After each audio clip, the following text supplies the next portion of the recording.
बिस्मिल्लाहिर्रहमानिर्रहीम। अस्सलाम वालेकुम। मेरा नाम है आसिफ और उर्दू हॉरर स्टोरीज में आपका खुशामदीद। उम्मीद करता हूँ कि आप जहाँ होंगे खैर व आफियत से होंगे। दोस्तों, आज का ये वाकया इतना खौफनाक है कि इसे सुनकर आपके रोंगटे खड़े हो जाएंगे और आप अंधेरा देखने से पहले 100 दफा सोचेंगे ये कहानी सिर्फ किसी अफसाने का हिस्सा नहीं, ये असल जिंदगी का वो सच है जो रातों की नींद उड़ा देता है। तो तैयारी कर लीजिए, क्योंकि आज मैं आपको एक ऐसे वाकये का हिस्सा बनाने जा रहा हूँ जो आप कभी भूल नहीं पाएंगे। लेकिन खबरदार, दिल कमजोर हो तो ये कहानी ना सुने। तो चलें आज के वाकये का आगाज करते हैं। आज सुबह जब मैं फजर की नमाज के लिए उठा तो मेरे मोबाइल पर 4 मिस कॉल्स लगी हुई थी, जो कि मेरे एक करीबी दोस्त की थी जो दूसरे शहर में रहता था।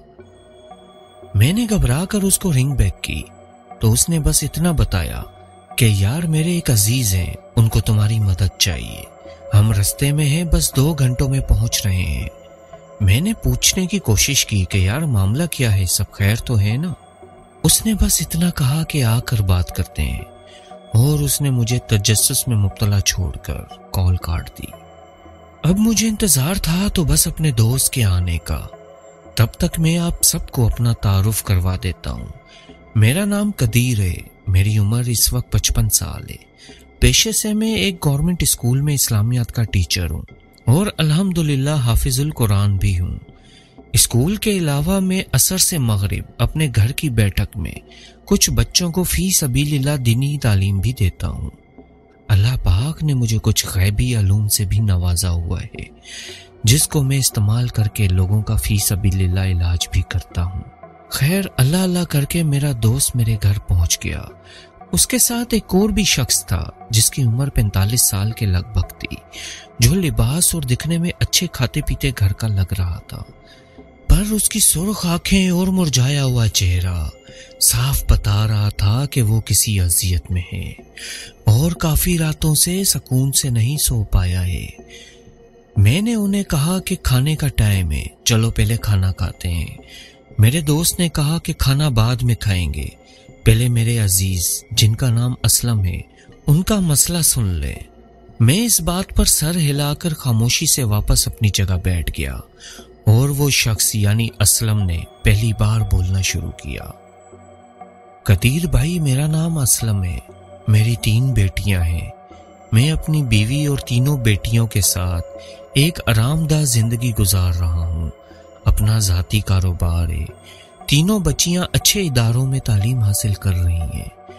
छोटी दोनों कॉलेज में पढ़ती हैं और बड़ी बेटी किरण यूनिवर्सिटी में होती है। शहर के एक पोश एरिया में एक अच्छा खासा बड़ा घर है हमारा। अल्हम्दुलिल्लाह घर में किसी चीज की कमी नहीं है, अल्लाह का दिया सब कुछ है। पर एक सुबह रोज के मामूल के मुताबिक मैं किरण को यूनिवर्सिटी छोड़ने जा रहा था।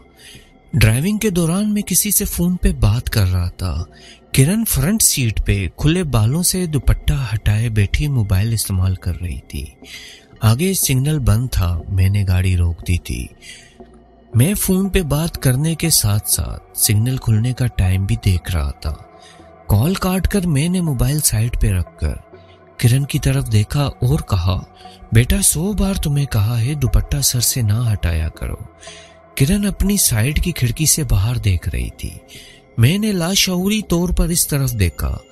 रोड साइड पे बने फुटपाथ पे सफेदे के दरख्त के नीचे और किरण की साइड पे सामने एक मटियाले रंग का कुत्ता खड़ा था और वो कुत्ता किरण की तरफ ही देख रहा था और साथ दुम हिला रहा था।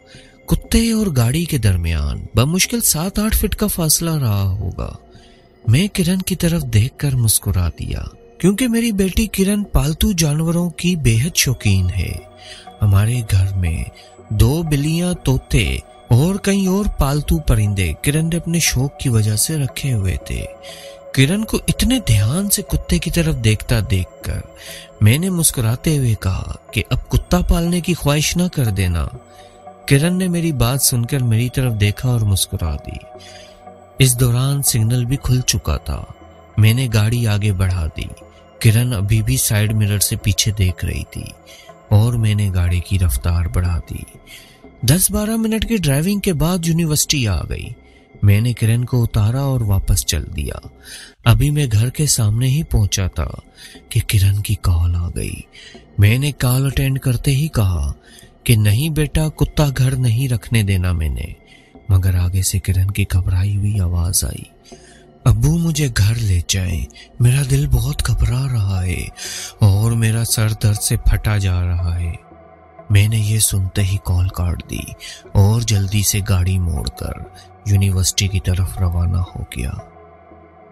कुछ मिनट में मैं किरण के पास था।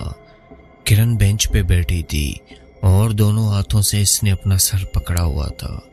मैंने उसे सहारा देके गाड़ी में बिठाया। वापसी पे मैं बार बार उससे पूछे जा रहा था कि किरण बेटा क्या हो रहा है, मगर किरण ने कोई जवाब ना दिया, बस सर पकड़कर बैठी रही।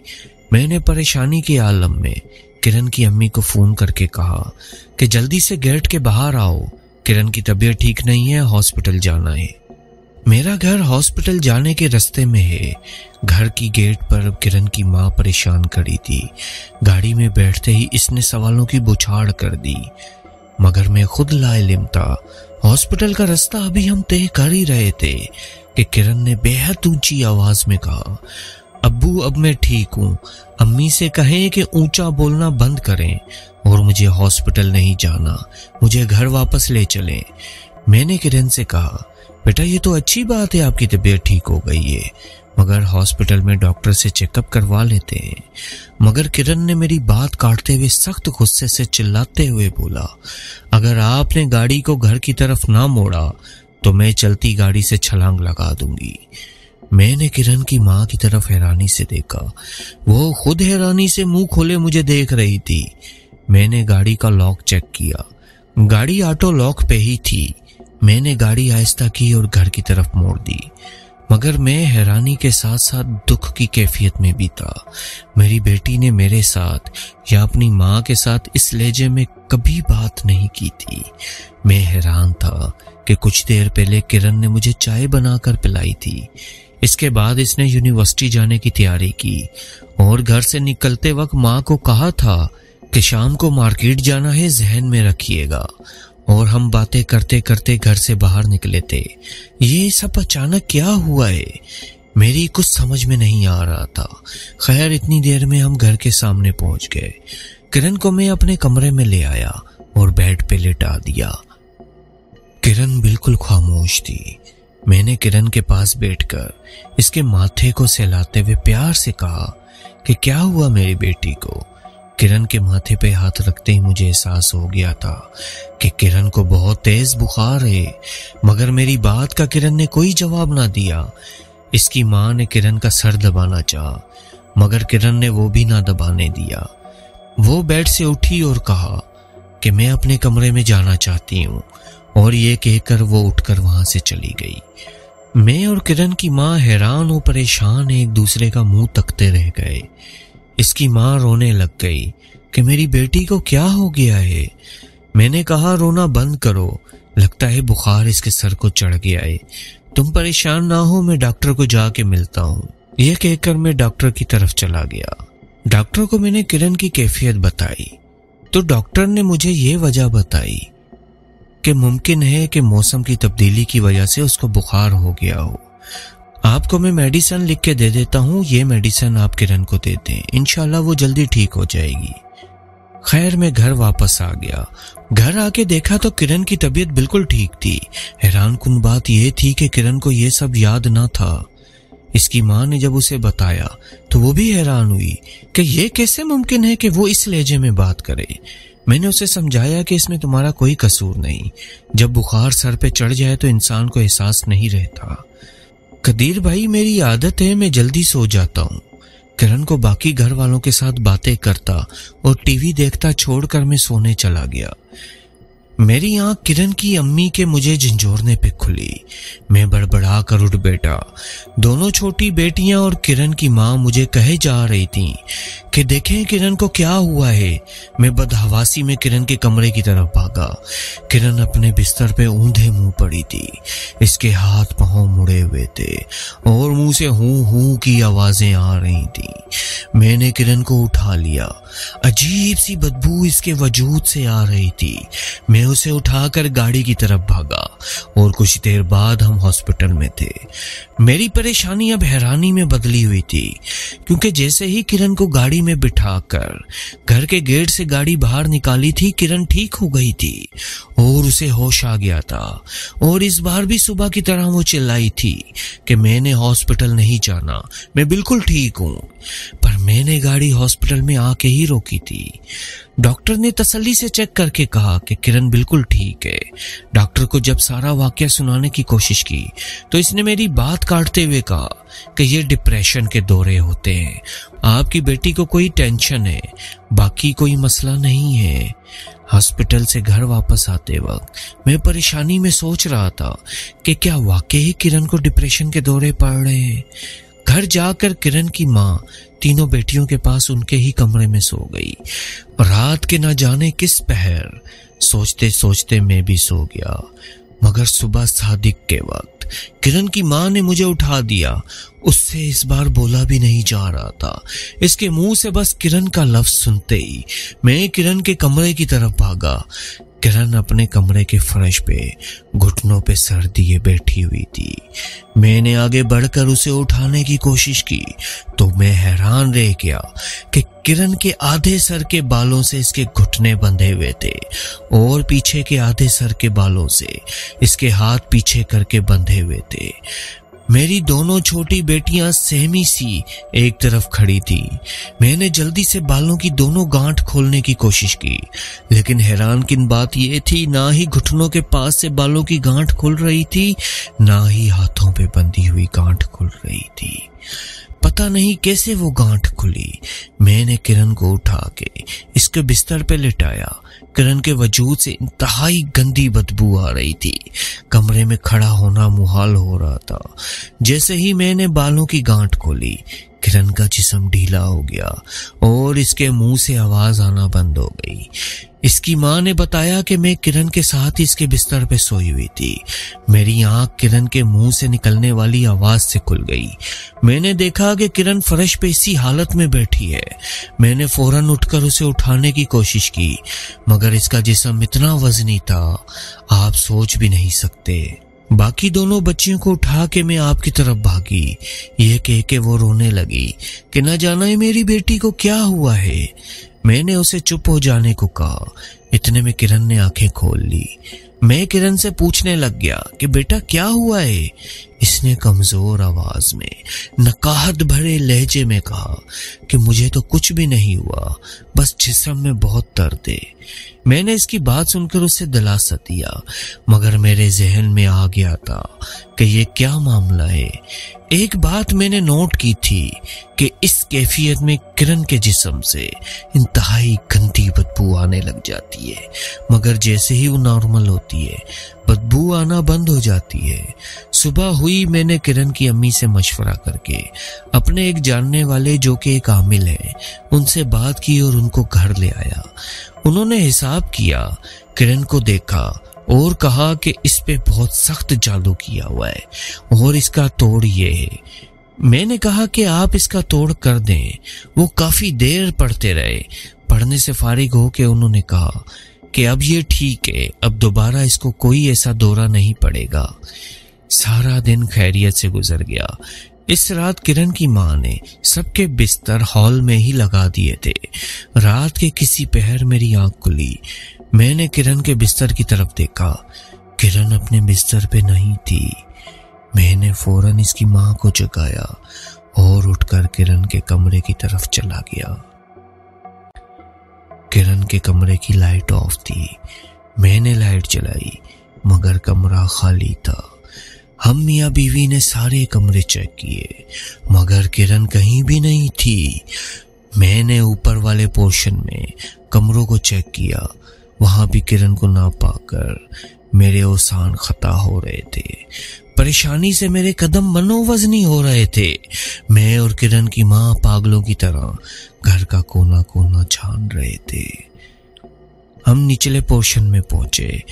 मैं भागकर हॉल के दाखिली दरवाजे की तरफ बढ़ा कि सहन की तरफ जाऊं, मगर दरवाजे को अंदर से कुंडी लगी देखकर मैं रुक गया।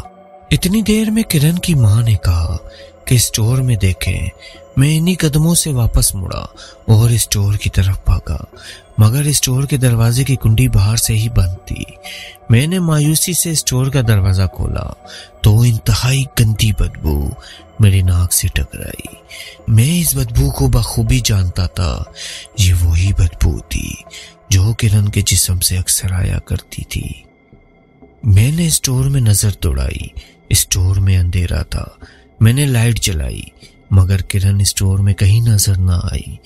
स्टोर में बदबू बता रही थी कि किरण स्टोर में ही है, पर वो मुझे नजर नहीं आ रही थी कि अचानक मेरे कानों में दोबारा से हूं हूं हूं की आवाजें टकराई, जो कि किरण की ही थी। मैंने आवाज की सिमत देखा जो स्टोर में बने ऊपर छत के रूफ स्टोर से आ रही थी। मैं संदूक पे चढ़ गया और रूफ स्टोर के अंदर झांका। मेरे सामने फालतू सामान के बड़े कार्टन पड़े थे और उन कार्टन के पीछे से हू की आवाजें आ रही थी। मैंने कार्टन साइड पे किए। रूफ स्टोर के आखिर में दीवार से टेक लगाए किरण घुटनों पे सर दिए बैठी थी। मैंने अपने दोनों हाथों पे वजन डालकर उछलकर रूफ स्टोर में चला गया और किरण के सामने दोजानों बैठकर किरण को पुकारा, मगर किरण ने कोई जवाब ना दिया। वो मेरी मौजूदगी से बिल्कुल बेखबर थी और इसके मुंह से बस हूं की आवाजें निकल रही थी। मैंने उसे टांग से पकड़ के अपनी तरफ खींचा। इसका मुंह अपने घुटनों पे था और बाल इसके घुटनों के नीचे गांठ की सूरत में बंधे हुए थे और बाकी बालों से इसके दोनों हाथ पीछे को कमर पे बंधे हुए थे। खुदा ये लम्हा किसी बाप को ना दिखाए। मैं जल्दी से नीचे संदूक पे उतरा और संदूक पे खड़े होके मैंने किरण को अपनी तरफ खींचा और किरण को उठा लिया। उसे संदूक पे बिठाया और इसके बाल खोलने की कोशिश करने लगा। इसकी माँ भी रोती हुई मेरी मदद कर रही थी, मगर बालों की गांठें ना खुली। मैं संदूक से उतरा और किरण को उठाकर स्टोर से बाहर निकल आया और हॉल में दाखिल हुआ, मगर सामने का मंजर देखकर मेरे ओसान खता हो गए और किरण मेरे हाथों से गिरती गिरती रह गई। मंजर ही कुछ ऐसा था। मेरी दोनों बेटियां भी नीचे फर्श पे गिरी पड़ी थी। दोनों के आपस में सर मिले हुए थे और इनके मुंह से हूं की आवाजें निकल रही थी। किरण की माँ चीखती हुई बेटियों की तरफ लपकी। मैंने किरण को इसके बिस्तर पे लेटाया और मुड़कर फर्श पे गिरी बेटियों को उठाने की कोशिश की। दोनों के बाल आपस में बंधे हुए थे और दोनों के वजूद से बिल्कुल वही गंदी बदबू आ रही थी। मैंने बड़ी मुश्किल से दोनों के बाल खोले और इनको उठाकर बिस्तर पे लिटाया। एक अजीब से खौफ का एहसास हो रहा था। मैं सर पकड़कर बैठ गया। किरण की माँ की रोने की आवाजें भी मुझे खौफ में मुब्तला कर रही थी। मैंने फोन उठाया, इसी आमिल को फोन मिलाया। घंटी जा रही थी मगर वो फोन नहीं उठा रहा था। खैर तीसरी दफा की कोशिश में इसने कॉल अटेंड कर ली। इसकी नींद से डूबी हुई आवाज सुनाई दी। मैंने जल्दी से कहा कि मेरे घर में मुसीबत आ गई है, मैं आपको लेने आ रहा हूँ।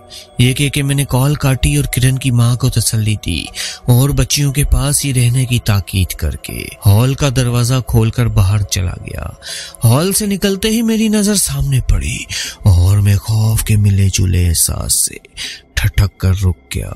मेरे सामने वही मटियाले रंग का कुत्ता बैठा था। एक लम्हे बाद मैंने हिम्मत जमा करके अपने हाथ के इशारे से हुश हुश करके उस कुत्ते को डराया।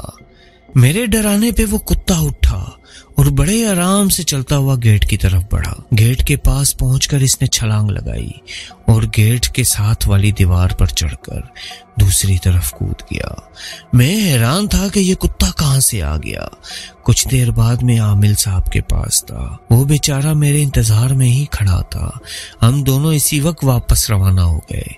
कि मैं घर पहुंचा तो हाल में दाखिल होते ही मुझे तसल्ली का एहसास हो गया।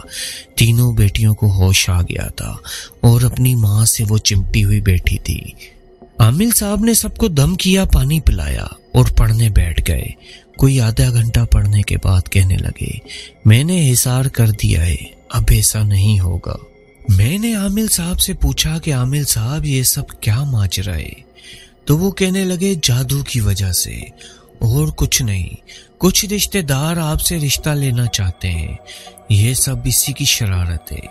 आमिल ने वापस जाना चाहा। मैंने किरण की माँ को दोबारा बच्चियों के पास ही रहने की ताकीद की और आमिल साहब को छोड़ने चला गया। अभी हम रास्ते में ही होंगे कि मेरे फोन की घंटी बज उठी। दूसरी तरफ किरण की माँ थी जो बता रही थी कि किरण को दोबारा कुछ हो गया है और इसके हाथ पैर दोबारा से मुड़ गए हैं। मुख्तसर ये कि मैंने इसके बाद ना कोई आमिल ना कोई पीर छोड़ा। सब ने अपना अपना राग लाप कर इलाज किया। कुछ ने तो बच्चियों पे पढ़ाई करते वक्त थप्पड़ भी मारे। कुछ ने तो ये भी कहा कि इसको 3 दिन के लिए हमारे आस्थाने छोड़ जाओ, फिर ये ठीक हो जाएगी। पर कदीर भाई आप ही बताएं, मैं नौजवान बच्चियां कैसे किसी गैर मुहर्रम के यहाँ छोड़ कर आ सकता हूँ? एक माँ होने को है, मेरे घर से सुकून खत्म हो गया है। मेरी बेटियां पूरे खानदान में मौजूए जिक्र बन गई हैं। खानदान में करीबी रिश्तेदारों में 2 शादियां हुई और दोनों घरों ने फोन करके कह दिया कि बराए मेहरबानी ये हमारी बच्चियों की शादी है, आप दोनों मियाँ बीवी ही आइएगा, अपनी बच्चियों को ना लाइएगा। मेहमानों ने बुरा मनाना है, शादी का मौका है, सबकी बच्चियां होंगी, ऐसे नहीं किसी और को असर हो जाए। और तो और कदीर भाई, इस 1 महीने में दोनों पालतू बिल्लियां मर गईं। तोते ना रहे, ना मोर ना चिड़िया, कोई पालतू परिंदा नहीं बचा और वो सब एक एक करके गायब हो गए। शुरू में तो हमें कुछ पता नहीं चला कि ये सब कहाँ जा रहे हैं, मगर बाद में हमें पता चला जब हमारे घर का आखिरी एक जिंदा बचा हुआ तोता किरण के मुंह में था। वो उसको चबा रही थी, वो उसको कच्चा खा रही थी। फिर मुझे पता लगा कि ये सारे परिंदे और सारे जानवर किरण ने ही मारे हैं। उसके बाद फिर हमने इस घर में कोई परिंदा नहीं लाए। कदीर भाई, अब ये आलम है कि कभी कोई बच्ची वॉशरूम में बालों से बंधी मिलती है, कभी कोई बच्ची स्टोर में। एक दिन तो हद हो गई, किरण अपने कमरे में दीवार में बनी कपड़ों की अलमारी के अंदर बालों से बंधी हुई बेहोश पाई गई। आजकल घर में हर वक्त अजीब सी बदबू फैली रहती है। कदीर भाई, मैं बहुत परेशान हूँ, आपको मेरी मदद करनी पड़ेगी। मैं इतनी दूर से सिर्फ आपको लेने आया हूँ। ये कहकर असलम साहब खामोश हो गए। मैं जो काफी देर से खामोश बैठा, हैरानी से असलम साहब की ये सारी बातें सुन रहा था। इनको खामोशी इख्तियार करता देखकर मैं आमीन बोलकर उठकर उनके साथ जाने के लिए तैयार होने अंदर चला गया। असलम साहब अपने अजीज के हमरा, जो कि मेरा दोस्त भी था, इनके साथ सारी रात का सफर तय करके सुबह सुबह मेरे घर तशरीफ ले आए थे। हाल अवाल के बाद उन्होंने अपना मसला बताना शुरू किया था और बिना रुके सारा मसला बताया था, जिसे सुनकर ही मैं समझ गया था कि यह सारा मसला आसेब से ताल्लुक रखता है। तकरीबन 1 घंटे के बाद हम असलम साहब के घर जाने के लिए शहर से निकल रहे थे। रात के तकरीबन 10 बजे होंगे जब हम एक तवील मसाफत तय करके असलम साहब के घर पहुंचे। असलम साहब के अजीज और मेरे दोस्त रास्ते में ही उतर गए थे। गाड़ी से उतरने के बाद मैं असलम साहब के हमरा इनके घर के हॉल में पहुंचा, जहां इनकी तीनों बेटियां और इनकी बीवी मौजूद थी। घर में फैली गंदी बदबू और एक मखसूस नहुसत आसेब की मौजूदगी का मुंह बोलता सबूत था और मुझे बच्चियों के चेहरे की झरती माइल रंगत देखने के बाद यकीन हो गया था। सलाम दुआ के बाद असलम साहब मुझे ड्राइंग रूम के बजाय एक बेडरूम में ले आए। इनका कहना था कि मैं फ्रेश हो जाऊं, इसके बाद खाना तैयार है। मैंने कहा खाना तो अब किरण और बच्चों के ठीक होने के बाद ही खाऊंगा। आप इस वक्त किसी भी सूरत एक मुर्गी का बंदोबस्त करें जिसका रंग काला हो और वो जिंदा हो। ये कहकर मैंने वुजू किया और उसी कमरे में हिसार बांधकर अपनी पढ़ाई शुरू कर दी और असलम साहब मुर्गी का बंदोबस्त करने मार्केट चले गए। तकरीबन 1 घंटे के बाद वो पिंजरे में बंद जिंदा काली मुर्गी के साथ मेरे सामने खड़े हुए थे। मैंने इशारे से उनको मुर्गी अपने करीब हिसार में रखने को बोला। जब उन्होंने मुर्गी रख दी तो मैंने उनको बाहर जाने का इशारा कर दिया और दोबारा अपनी पढ़ाई में मसरूफ हो गया। तकरीबन मजीद 2 और घंटे मैंने पढ़ाई की। उसके बाद उस मुर्गी के जिस्म पर कुछ नक्श बनाए और असलम साहब को आवाज दी कि तीनों बच्चियों को इधर ले आए। और अगले कुछ लम्हों बाद वो बहनें मेरे पास इस हिसार में मौजूद थी। मैंने उन तीनों को अपनी अपनी शहादत वाली उंगलियां उस मुर्गी पर रखने को कहा और उस मुर्गी को ज़बह कर दिया। उसके बाद मैंने असलम साहब से कहा कि गाड़ी निकालें, हमें एक जगह जाना है। वो जो हैरानी से मुझे और मेरी ये हरकतें देख रहे थे पर बोले कुछ नहीं और जाकर गाड़ी निकाल ली। इस रात की धुंध भरी सहर के वक्त मैं असलम साहब और उनकी तीनों बेटियों के साथ किरण की यूनिवर्सिटी वाले रोड पे सफेदे के दरख्त के नीचे गाड़ी रोककर अपने सामने खड़े एक मटियाले रंग के कुत्ते के आगे वही ज़बाशुदा मुर्गी रख रहा था। तीनों बच्चियां और असलम साहब मेरे पीछे खड़े थे। कुत्ते ने मेरे पीछे देखने की भी जुर्रत ना की और अपना बड़ा सा मुंह खोला। मुर्गी उठाकर धुंध में अंधेरे में गायब हो गया। मैंने सुकून का सांस लिया और असलम साहब से कहा, भाई साहब रात जितनी काली हो और बड़ी हो दिन हो ही जाता है। एक नई सहर आपको मुबारक हो। चलें घर चलें, बहुत जोर की भूख लगी है। ये वाकया पिछले साल का है। असलम साहब से मेरी अक्सर बात होती रहती है। किरण और इसकी बहनें अब बिल्कुल ठीक हैं, उनसे भी बात होती रहती है और हर बार इनको मैं ताकीद करता हूँ कि रास्ते में दुपट्टा नहीं उतारना और हर वक्त किसी न किसी कुरानी आयत का विर्द करते रहना है। मैंने अपनी 55 साला जिंदगी में एक बाप की बेबसी इससे बढ़कर नहीं देखी। आप सबकी मोहब्बतों का शुक्रगुजार हूँ। आप सबकी सलामती और खुशियों के लिए बहुत सारी दुआएं। तो दोस्तों, कैसी लगी आज की स्टोरी कमेंट करके ज़रूर बताइएगा। वीडियो को लाइक कीजिएगा, चैनल को सब्सक्राइब कीजिएगा। फिर इंशाल्लाह मिलेंगे किसी नई कहानी, किसी नए किस्से या किसी नए वाक़े के साथ। तब तक के लिए मुझे इजाज़त दीजिए बहुत सारी दुआओं के साथ। अल्लाह हाफिज़।